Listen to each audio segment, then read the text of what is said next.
மனிதர் இன்றும் உலகில் வாழ்ந்து வருவதெவ்வாறு? ஜீவாதிபதியே சுத்தம் ஜீவன் கொடுத்ததால். மனிதர் இன்றும் உலகில் வாழ்ந்து வருவதெவ்வாறு? ஜீவாதிபதியே சுத்தம் ஜீவன் கொடுத்ததால். திருச்சபையும் அஸ்திபாரம் இட்டதெவ்வாறு? பரிசுத்தரின் பரிவாரம் ஜீவன் விட்டதால். திருச்சபையும் அஸ்திபாரம் இட்டதெவ்வாறு? பரிசுத்தரின் பரிவாரம் ஜீவன் விட்டதால். நம்மிலே ஜீவனுள்ள தேவனை செவிப்போர் யாருண்டோ? ஜீவனை அவர்க்காய் அளிக்க இங்கு யாருண்டோ? ஜீவனுள்ள தேவனை செவிப்போர் யாருண்டோ? ஜீவனை அவர்க்காய் அளிக்க இங்கு யாருண்டோ?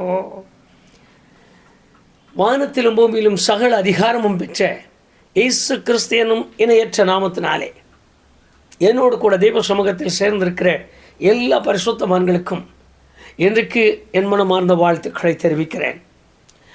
நாட்கள் கடந்து போகிறது போலவே நம்முடைய ஜீவியத்தின் ஒவ்வொரு நாளும் வேகமாய் கடந்து போகிறதை நாம் அறிகிறோம். அதில் விசேஷமாக தேவனை சந்திக்க வேண்டும், அவரோடு கூட நிற்க வேண்டும், அவரோடு கூட வாழ வேண்டும் என்று விரும்புகிற எல்லா பரிசுத்தவான்களும் தங்களை ஒடுக்கி, தங்களை அடக்கி, தங்களில் எல்லாவற்றையும் சிலுவையிலே அறைந்தவர்களாய் வாழ வேண்டிய கட்டாயத்திலும் இருக்கிறோம் என்கிறதை நம்முடைய நினைவிலே கொண்டு இன்றைக்கு கூட நம்முடைய கால்களை சமாதான பாதைகளில் நடத்துவதற்காக தேவன் ஆதி காலங்களில் செய்த அந்த பெரிய கிருபைகளை நம்முடைய நினைவிலே கொண்டு வந்து அவைகளை நமக்கு முன்பாக தேவ சமூகத்திலே ஸ்தோத்தரிக்கவும் துதிக்கவும் நினைக்கவும் தக்க அதனுடைய ஆசீர்வாதங்களை அனுபவிக்க சர்வ வல்லமையுள்ள தேவன் நமக்கு கிருபை செய்வாராக.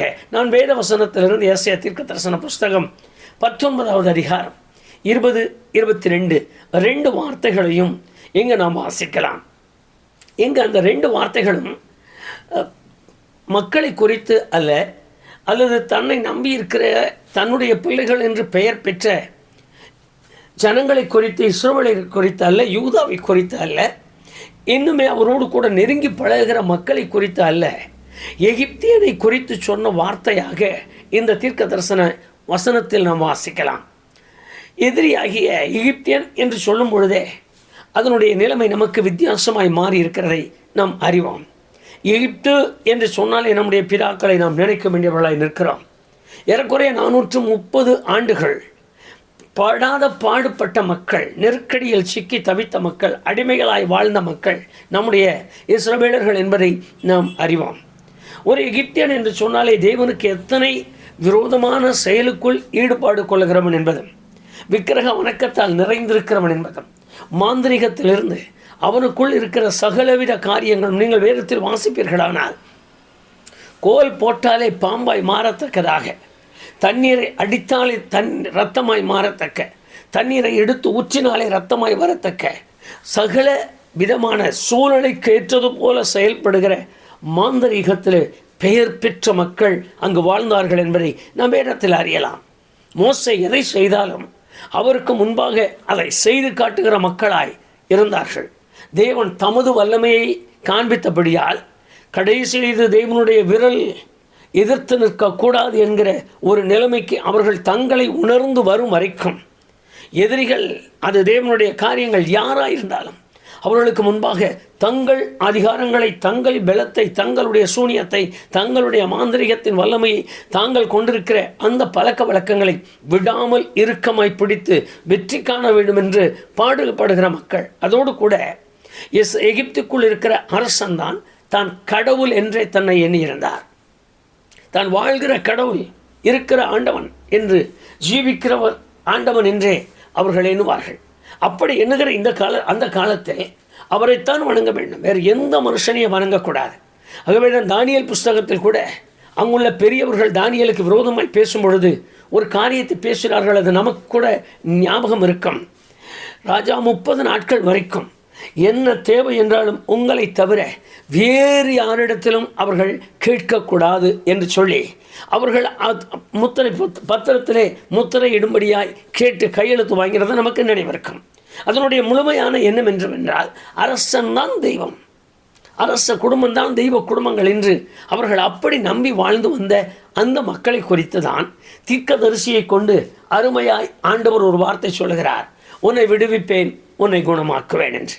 அதில் விசேஷமாக கீழே எழுதின அந்த 2 வசனங்களிலும் எழுதியிருக்கிற வார்த்தைகளை கவனியுங்கள். அவர் என்னை கூப்பிடுவார்கள், நான் அவர்களை விடுவிப்பேன். அவர்கள் மனம் திரும்புவார்கள், அவர்களை குணமாக்குவேன். இந்த 2 காரியங்களும் எகிப்தியனுக்கென்று அவர் சொல்லுகிறது போல் இருக்கிறது. அவன் என்னை கூப்பிடுவான், நான் விடுவிப்பேன். அவன் மனம் திரும்புவான், அவனை குணமாக்குவேன். நீங்கள் வேத வசனத்தில் வாசித்து பாருங்கள். அந்த எகிப்தியனுடைய ஒவ்வொரு கொடுமையான காரியங்களையும் யாத்திராகமம் 1ஆம் அதிகாரத்திலிருந்தே இவைகள் தொடங்குகிறது. அங்கே ஆரம்பிக்கிற அந்த 11வது வசனத்தில் ஆரம்பிக்கிற அந்த வார்த்தையை கவனித்து பாருங்கள். ஒடுக்கினார்களாம், இஸ்ரவேலரை அவர்கள் ஒடுக்கினார்கள் என்று இருக்கிறது. எந்த இடத்தில் போய் இஸ்ரவேலன் என்றாலும் அவனுக்கு அங்கே விசாலமான பாதை இல்லை, விசாலமான வாழ்வு இல்லை, விசாலமான நிலை இல்லை. எந்த இடத்தில் போய் நின்றால் அவன் மனிதனாகவே எண்ணப்பட்டான் என்பதற்கு கூட அர்த்தம் இல்லாத வார்த்தை, ஒடுக்கினார்களாம். அப்படி எந்த அளவிற்கு அவனை புறம்பை தள்ளினார்கள். நன்மை பேசுவதற்கில்லை, எந்த காரியம் பேசினாலும் அதில் ஒரு குதர்க்கத்தை கண்டுபிடித்து குற்றவாளிகள் ஆக்கி அவனை கொடுமைப்படுத்துகிற ஒரு நிலை. சாப்பாட்டு விஷயங்களில் கூட ஒருவேளை பசித்திருக்கிற நேரத்தில் தாங்கள் உட்கார்ந்து சாப்பிடுவார்கள். இஸ்ரவேலின் பிள்ளைகள் எத்தனை தவித்திருப்பார்கள் என்று சொல்ல முடியவில்லை. ஒடுக்கத்தின் நிலையில் இருந்ததை, அதுவும் விசேஷமாக 13வது வசனத்தை வாசித்து பாருங்கள். கொடுமையாய் வேலை வாங்கினார்கள். அந்த வார்த்தைகளை கிரகிக்கவே முடியவில்லை. தூக்குவதற்கு முடியாத பாரத்தை மேலே வைத்து தூக்க வைத்திருப்பார்கள். இழுக்க முடியாத பண்டில்களை இழுக்க வைத்திருக்கலாம். அல்லது தங்களுக்கு செய்ய முடியாத நிலையில் அவர்களை அடித்து நொறுக்கி எடுத்துத்தான் ஆக வேண்டும் என்று அவ்வளவு சிறுமைக்கு கொண்டு போயிருக்க வேண்டும். கொடுமையாய் வேலை வாங்கினார்களாம். நேரம் காலம் இல்லாமல், நமக்கு இப்பொழுது இருக்கிறது போல 8 மணி நேரம் 10 மணி நேரம் என்கிற வேலை நேரம் இல்லாமல் அவர்களை வேலை வாங்கியிருக்கிறார்கள். அவர்களாக விடுவித்தால் தான் வீட்டுக்கு வருவதற்கு, அவர்களாக விடுவித்தால் தான் பிள்ளைகளை பார்ப்பதற்கு. ஒரு சாவு போகக்கூடாது, வேலையை முடிச்சுட்டு போ. என் மனைவி பிரசவ வேதனைப்படுகிறாள், அதாவது அவங்க பார்த்துக்குவாங்க, நீ வேலையை முடிச்சுட்டு போ. இப்படி இருக்கிற ஒரு பெரிய கொடுமையான சூழ்நிலை. அதுவும் அவர்களை இன்னும் கொஞ்சம் அவர்களுடைய நிலைகளை கவனியுங்கள். தேவன் யாருக்கு மனம் இறங்கி இருக்கிறார் என்று பாருங்கள். 14வது வசனத்தை வாசித்து பாருங்கள். அவன் ஜீவனை கசப்பாக்கினார்களாம். யோசிக்கவே முடியல. ஒரு சாதாரணமான மனிதன், ஒரு பெண் சவால் விடுகிறதை நமக்கு அறிவோம். நாளை இந்நேரத்தில் எலியாவின் தலை எலியாவின் மேல் இருக்காது என்பதை நான் சொல்லுகிறேன் என்று ஒரு பெண் ராஜாத்தி சபதம் விடுகிறாள். இந்த வார்த்தையை கேட்ட மாத்திரத்தில் எலியா போய் உட்கார்ந்து ஒரு சோரை செடிக்குள், என் ஆத்மா கசந்திருக்கிறதையா, என் ஆத்மாவை நீர் எடுத்துக்கொள், அவ்வளவாய் புலம்பினார். ஒரு கசப்பான அனுபவம் என்பது எப்படி இருக்கும் என்று பாருங்கள். இங்கு அவர்கள் ஜீவனை கசப்பாக, ஏன் வாழ்கிறேன், எதற்காக வாழ்கிறேன், நான் இஸ்ரவேலன் என்கிற பேர் எதற்கு எனக்கு, எங்கள் அப்பா யாக்கோபுன்னு ஏன் இங்கே வந்தார், எங்கள் தாத்தா ஈசாக்கு ஆபிரகாம் என்று சொல்லியிருக்கிறார்களே அந்த தேவன் எங்கே என்று கசந்து ஒடுங்கி இருக்கிறார்கள். நீங்கள் அதுவும் 16வது 22வது வசனத்தை வாசித்து பாருங்கள். அங்கே எழுதின வார்த்தைகள் இன்னும் கொடுமையானதாக இருக்கும். இஸ்ரவேலனுக்கு பிறக்கிற ஆண் குழந்தைகளை எல்லாம் கொன்று போடும்படி உத்தரவு பிறப்பிக்கப்படுகிறது. ஒரு குழந்தை கூட உயிரோடு இருக்கக்கூடாது. ஒரு குழந்தை உயிரோடு இருந்தால் அந்த நரசம்மா அரண்மனைக்கு வர வேண்டியதான், விசாரணைக்கு உட்படுவாள். அவள் மேல் பலி, நீ ஏன் உயிரோடு வைத்தாய், ஏன் அவன் உயிரோடு காப்பாற்றினாய். அவ்வளவு கொடுமையான ஒரு நிலையில் ஒடுக்கின இஸ்ரவேலனை குறித்து பாரப்படாமல் இஸ்ரவேலருக்கு பதிலாக இத்தனை கொடுமையாய் வேலை வாங்கின எகிப்தியனுக்கு அவர் கொடுக்கிற வார்த்தை, நீ கூப்பிடுவாய், நான் உன்னை விடுவிப்பேன், நீ மனம் திரும்பினால் நான் உன்னை குணமாக்குவேன். எனக்கு அன்பான கர்த்தருடைய பிள்ளைகளே, தேவனுடைய இரக்கம் என்று சொல்வது அளவிட முடியாதது. அதை முதலாவது நாம் அறிந்து கொள்ள வேண்டும். கர்த்தருடைய ஜனங்களுக்கு இந்த அன்பு என்பது சிலுவை தியாகம், சிலுவையில் அடிக்கப்பட்டார், இவைகளை மாத்திரம்தான் நாம் எண்ணிக்கொண்டிருக்கிற ஒரு நிலைக்கு வந்துவிட்டோம் என்று. அதுவும் கூட இன்றைக்கு சரியானபடி பிரசங்கத்திற்கு வரல. பிரசங்கமே வித்தியாசங்களாய் மாறி இருக்கிற காலம். தேவனுடைய அன்பு, தேவன் மனுஷன் மேல் வைத்திருக்கிற பாசம் என்பது எத்தனை பெரியது என்று வர்ணிக்க முடியவில்லை.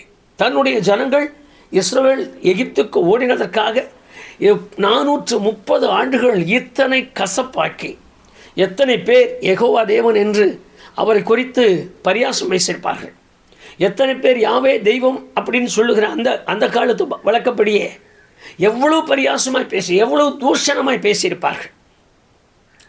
உங்கள் தகப்பன் யாக்கோபு வணங்கின உங்கள் தேவன் எங்கே கேட்டிருப்பார்கள்.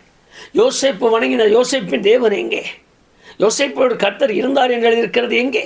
இவைகள் எல்லாம் காதுகளில் கேட்டு இஸ்ரவேலர் நொந்து உடைந்து போயிருக்கிற சூழ்நிலைகளில் கசப்பாக்கின ஒருவர்களை குறித்து வாக்குத்தத்தம் வருகிறது. அவன் என்னை கூப்பிட்டால் நான் விடுவிப்பேன் என்று. அவனுக்கு திரும்பி வந்து விட்டானால் அவனை குணமாக்குவேன். ஒரே ஒரு நிமிஷம் என்னோடு கூட இந்த வேத வசனங்களை உங்கள் உள்ளத்தில் கொண்டு வாருங்கள். துரோகிக்கும் வேதத்தில் எழுதியிருக்கிற வார்த்தையை கவனியுங்கள்.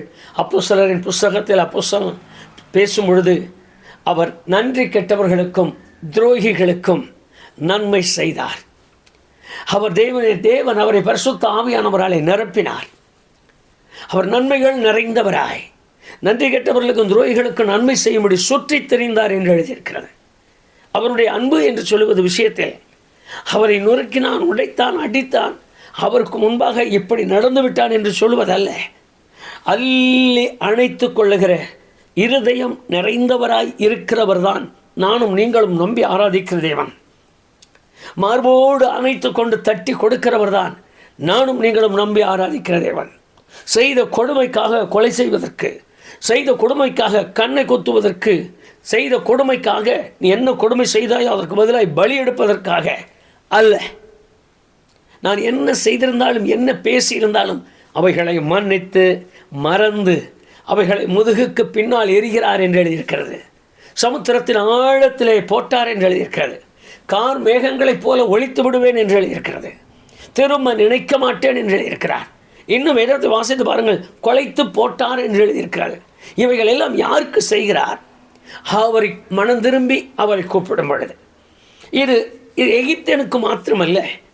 சகரியா ஆண்டவரை குறித்து பேசும் பொழுது அவர் கையில் பெற்றெடுத்த அவருடைய மகன் யோவானை கையில் ஏந்தி கொண்டு அவர் ஒரு வார்த்தை சொன்ன வசனத்தை நம்முடைய நினைவிற்கு கொண்டு வாருங்கள். லூக்கா சுவிசேஷம் 1ஆம் அதிகாரம் 79வது வசனத்தை பாருங்கள்.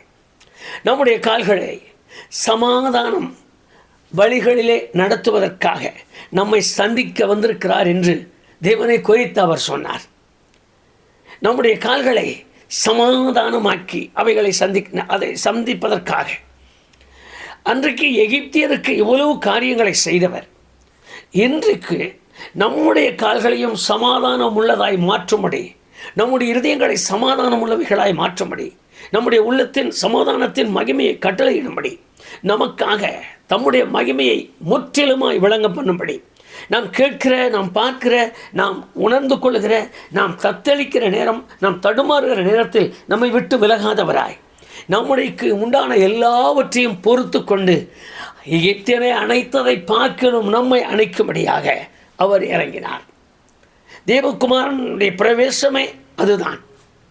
மதம் மாற்றுவதற்கும், மதத்தை உண்டு பண்ணுவதற்கும், ஒரு மதத்தின் அச்சாரத்தை கட்டுவதற்கும் அல்ல.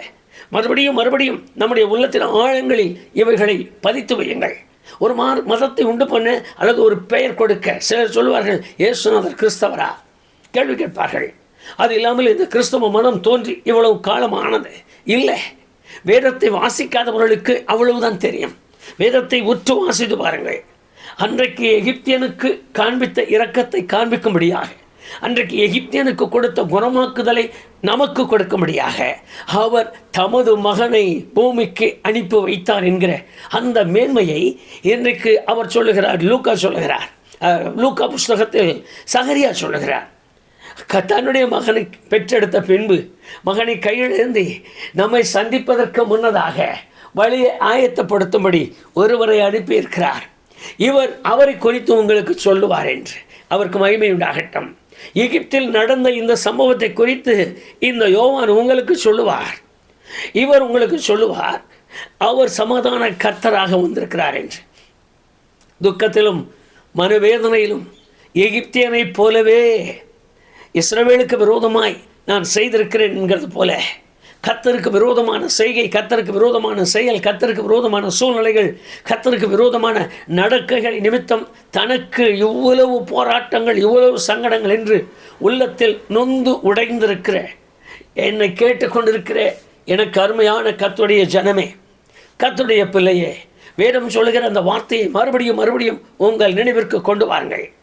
அவர் சொல்லுகிற வார்த்தை, என்னை கூப்பிடு, நான் உன்னை விடுவிக்கிறேன், நீ மனம் திரும்பு, உன்னை குணமாக்குகிறேன். இந்த 2 விஷயமும் ரொம்ப விசேஷமானது. சில நேரத்தில் அவரை கூப்பிடுகிறதற்கு இல்லை, அவர் செய்யட்டுமே அப்படி சொல்லுகிற அருமையான கர்த்தருடைய பிள்ளைகள் நிறைய இருக்கிறோம். அதில் விசேஷமாக மனம் திரும்புதல் என்கிற அனுபவம் இருக்காது. ஆனால் தேவனுடைய ஆசீர்வாதம் வேண்டுமானால் என்னை இரவு பகலை சூழ்ந்து கொண்டே இருக்கணும், என்னை அப்படியே தாங்கணும், எனக்கு எதிலும் உயரமான ஆசீர்வாதங்களை தேவன் அனுப்பணும், என்னை அப்படியே மூடி மறை, நான் நடந்தால் இப்படி, எழுந்தால் இப்படி, நான் இப்படியெல்லாம் இருக்கணும், அது எல்லாமே தேடுகிறோம். ஆனால் அவர் விரும்புகிற ஒரு பெரிய காரியம் ஒரு மனம் திரும்புதல், ஒரு மனமாற்றத்தின் வாழ்க்கையை. இன்னும் விட்டுவிட முடியாத பழக்க வழக்கத்தோடு எத்தனை பேர் இருக்கிறோம்? விடுவிக்க முடியலையா? இதனால் என்ன தவறு? இது ஒன்று தானே செய்கிறேன், மன்னிக்கிறவர் என்னை மன்னிப்பார் இல்லை, இல்லை, வேறும் அதற்கு அனுமதிக்கிறது இல்லை. என்னிடத்தில் முழு மனம் திரும்புதலை எதிர்பார்க்கிறார். நான் முற்றிலும் மனம் திரும்பினவனாய் அவரை சேவிக்க வேண்டுமா? நான் முற்றிலும் மனம் மாறினவனாய் அவருக்கு முன்பாக நிற்க வேண்டுமா? எகிப்தியனை பார்க்கிலும் நான் பழக்க வழக்கங்களில் அனுசாரியுள்ளவன் அல்ல. நாம் எகிப்தியரை பார்க்கிலும் நாம் அவங்களுடைய காரியங்களைப் போல நமக்கு இருக்கிற பழக்கங்கள் அல்ல. ஏதோ இன்னைக்கு மந்திரித்த கயிறு என்று சொல்லி கட்டிக்கொள்கிறோம். இன்றைக்கு ஒரு பாசியை கழுத்தில் மாட்டிக்கொள்கிற எத்தனையோ பேர் உண்டு. இவைகளெல்லாம் ஜெபிக்கப்பட்டது, இவைகளெல்லாம் உச்சரிக்கப்பட்டது, இவைகளெல்லாம் ஆண்டவருடைய சமூகத்தில் இருந்தது என்று எவ்வளோ அடையாளங்களை நாம் போட்டுக்கொள்கிறோம், எவ்வளோ அடையாளங்களை நாம் இன்றைக்கு செய்கிறோம். ஆனால் எகிப்தியனைப் போல அல்ல. அவனுடைய மாந்திரிகம், அவனுடைய செயல் வித்தியாசம். அவனுக்கே அவருடைய கண்களில் இரக்கம் கிடைத்து உன்னை குணமாக்குவேன் என்பார். ஆனால் சாதாரணமாய் வாழ்ந்து வருகிறோம்.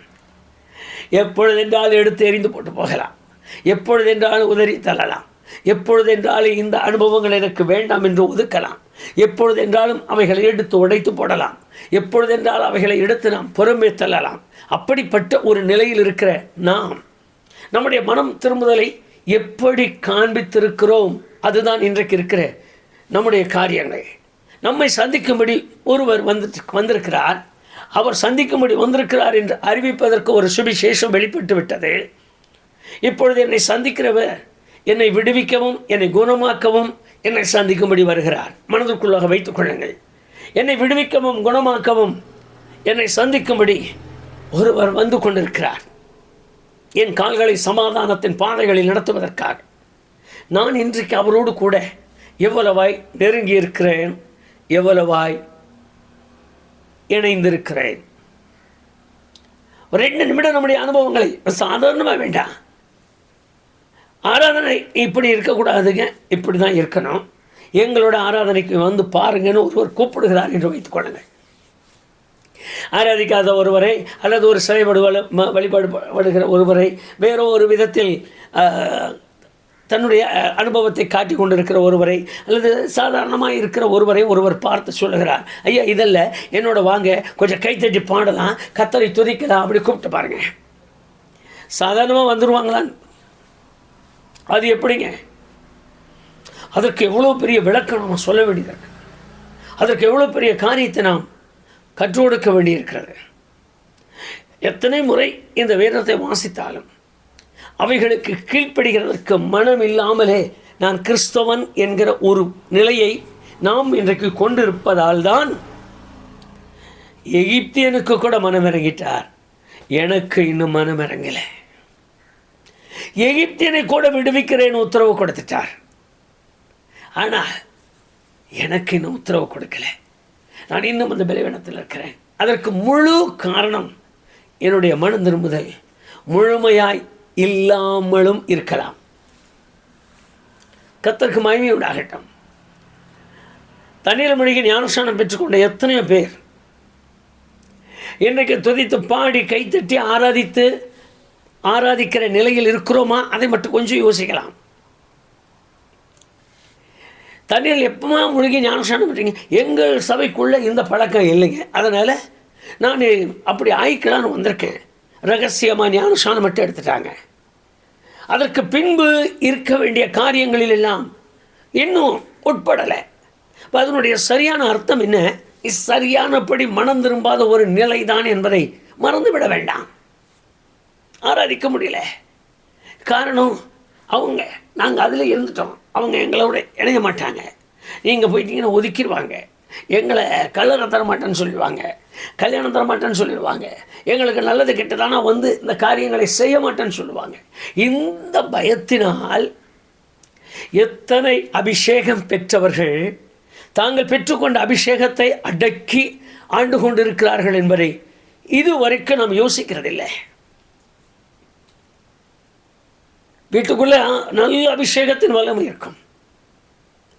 செபக்குழு வைத்திருப்பார்கள், அங்கு போய் உட்கார்வார்கள், நல்ல அபிஷேகம் வல்லமை இருக்கும். அதற்கு மேல் இன்னொரு ஜெபக்கூடைக்கு போவார்கள், ஆண்டவரை உபவாசிப்பார்கள், அழுவார்கள், அடுத்த இடத்தில் பிரசங்குவதற்கு சமயம் தேடுவார்கள். ஆனால் ஒரு குறிப்பிட்ட நேரம் வந்து அந்த ஆராதனைக்கு போய் உட்கார்வார்கள். ஆனால் அடக்கி உட்கார்ந்துருப்பாங்க, சத்தம் இல்லாமல். எத்தனை அருமையான வார்த்தை சொன்ன. இங்கே சாதாரணமாக நம்ம ஆண்டவர் ஜீவிக்கிறார்ல, அப்படி சொன்னோன்னே ஆமேன் அல்லேலூயா சத்தம் வந்துடும். ஆண்டவர் நல்லவர், ஆமேன் அல்லேலூயா சத்தம் வந்துடும். அங்கே எத்தனை முறை ஆண்டவர் நல்லவர்னு சொன்னாலும் வாயே திறக்காமல் உட்காந்துருப்பாங்க. அதனுடைய அர்த்தம்தான், இன்னும் நான் சரியா எகிப்தியனுக்கு இறங்குகிறேன் சொல்லியிருக்கார். எனக்கு இன்னும் அந்த இரக்கத்தை நான் பெற முடியல, இன்னும் அந்த இரக்கத்திற்கு நான் வர முடியல. நான் அந்த இரக்கத்தை முழுமையாய் பெற வேண்டுமானால் எனக்கு அன்பான கர்த்தருடைய பிள்ளையே, 2 விசேஷித்த காரியத்தை அந்த வார்த்தையில் கவனிங்க. அவரை மாத்திரம் கூப்பிடு. அவருக்கு இடையில வேறு யாரையும் உள்ள நுழைச்சிக்க வேண்டாம். அதனுடைய அர்த்தம் அவரை மட்டும். அதற்கு இடையில் இருக்கிற எந்த விதமான சடங்கு சம்பிரதாயங்கள், அதற்கு இடையில் இருக்கிற எல்லா விதமான சூழ்நிலைகளையும் நீங்களாக முடிவு பண்ணி எதையும் உள்ளே போட வேண்டாம். அவரை மட்டும் கூப்பிட. 1. 2வது, முழுமையான ஒரு மனம் திரும்புதல் தேவை.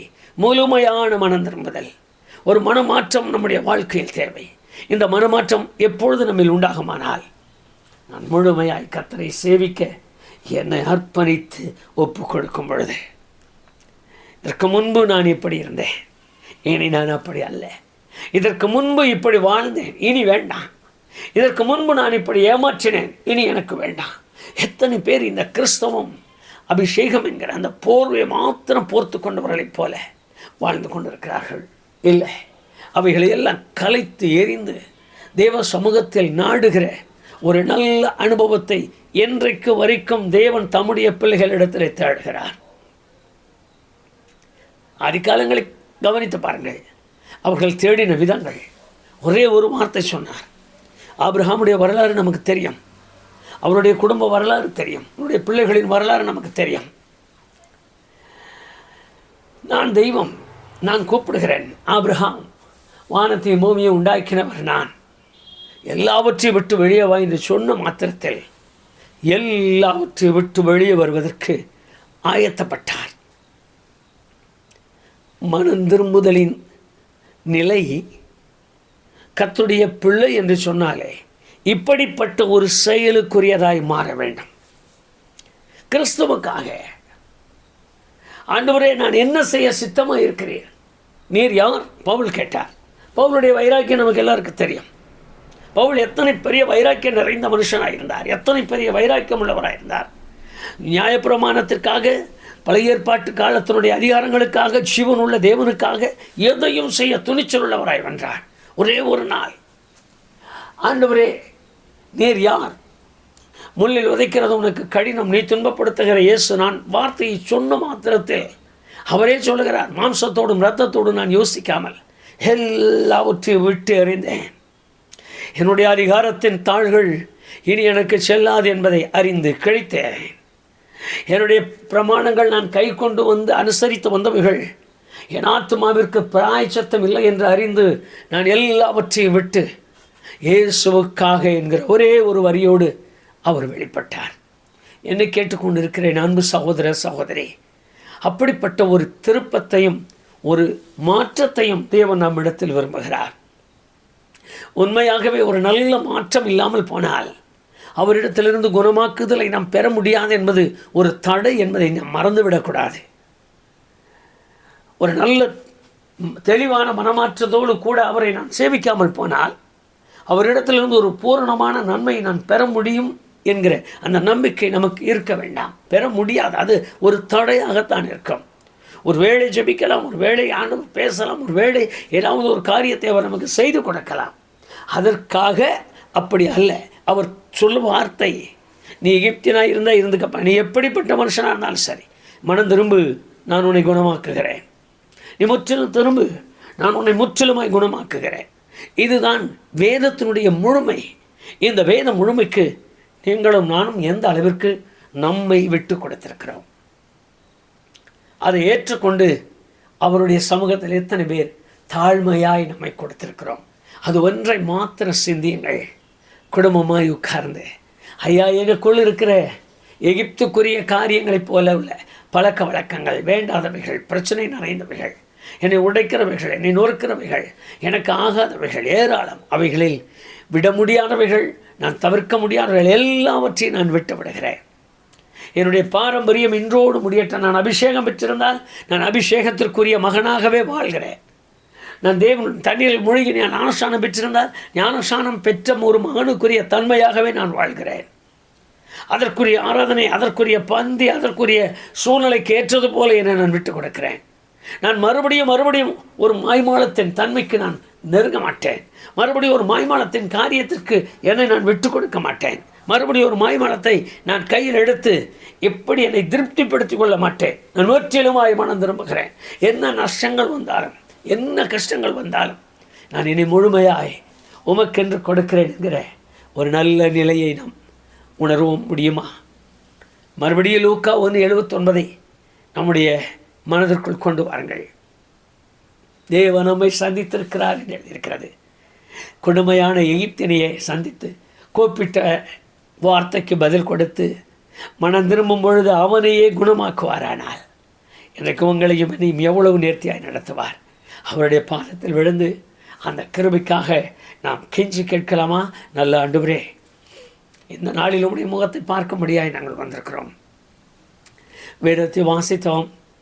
கொடுமையாய் நடந்த சம்பவங்களை நாங்கள் எண்ணினோம்.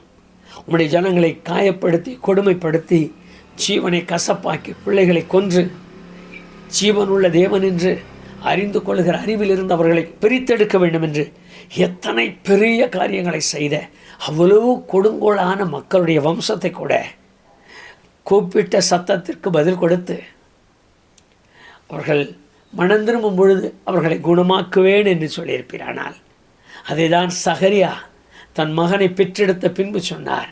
தேவன் நம்மை சந்தித்து விட்டார், தேவன் நம்மை சந்தித்திருக்கிறார், நம்முடைய கால்களை சமாதானம் உள்ளதாய் மாற்றுவதற்காக என்று சொன்ன வார்த்தை இன்றைக்கு நாங்கள் நினைக்கிறோம். அப்பா, உம்முடைய பாதத்தில் விழுந்து யாரெல்லாம் இந்த வார்த்தைகளை தங்கள் உள்ளத்திற்குள் வைத்து எங்களை நினைவு கூர்ந்தருளும். ஒருவேளை நாங்களும் இப்படிப்பட்ட சூழ்நிலையில் அகப்பட்டவர்களாக விடுவிக்கப்பட முடியாதவர்களாக இருப்போமானால் ஒரு பெரிய விடுதலையை எங்களுக்கு தாரும், எங்களை குணமாக்கும். ஆண்டவரே, நாங்கள் சரியாய் மனம் திரும்பும்படி செய்யும். நாங்கள் தண்ணீரில் மூழ்கி ஞானஸ்நானம் பெற்றிருப்போமானால் எங்களுடைய ஞானஸ்நானம் பெற்றதற்குரிய தகுதியில் நாங்களுமே ஆராதிக்க, துதிக்க, எங்கள் விசுவாசத்தை பலப்படுத்த, உம்மோடு நடக்க எங்களுக்கு கிருபை தாரும் என்று யார் ஜெபித்தாலும் அவர்கள் சத்தத்தை இப்பொழுது கேட்பீராக. நான் பரிசுத்தாவின் அபிஷேகம் பெற்றுக்கொண்டேன் என்று சொல்லி ஆண்டவரே தங்களை உமக்கு அர்ப்பணித்தவர்கள் அவர்கள் பெற்றுக்கொண்ட அபிஷேகத்திற்கு ஏற்றது போல ஆராதித்து, துதித்து, ஸ்தோத்தரித்து தங்களை பரிசுத்த வாழ்க்கை நடத்துவார்களானால் ஆண்டவரே அவர்கள் மேலே அன்பு வைப்பீராக. அவர்கள் உமது நாமத்தின் மகிமைக்காக காண்பிக்கிற அன்பின் பிரயாசங்களை நீர் மறந்து விடாத தேவனாயிருப்பதால் உம்முடைய நல்ல கிருபையின்படியே சந்தித்தரலும். அவர்கள் கூப்பிடுதலுக்கு செவி கொடுத்து முற்றிலுமாய் அவர்களை குணமாக்கும். உம்முடைய நாமம் அவர்கள் மூலம் மகிமைப்படும்படி அற்புதத்தை செய்தரலும், அதிசயங்களை காண்பியும்.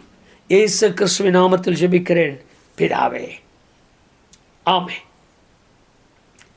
ஜீவனுள்ள தேவனாகிய அவர் எகிப்தியனுக்கு காண்பித்த இரக்கத்தையும், எகிப்தியனுக்கு கொடுத்த சுகத்தையும் நம் ஒவ்வொருவருக்கும் கொடுத்து நம்மை ஆசீர்வதிப்பாராக. ஆமென்.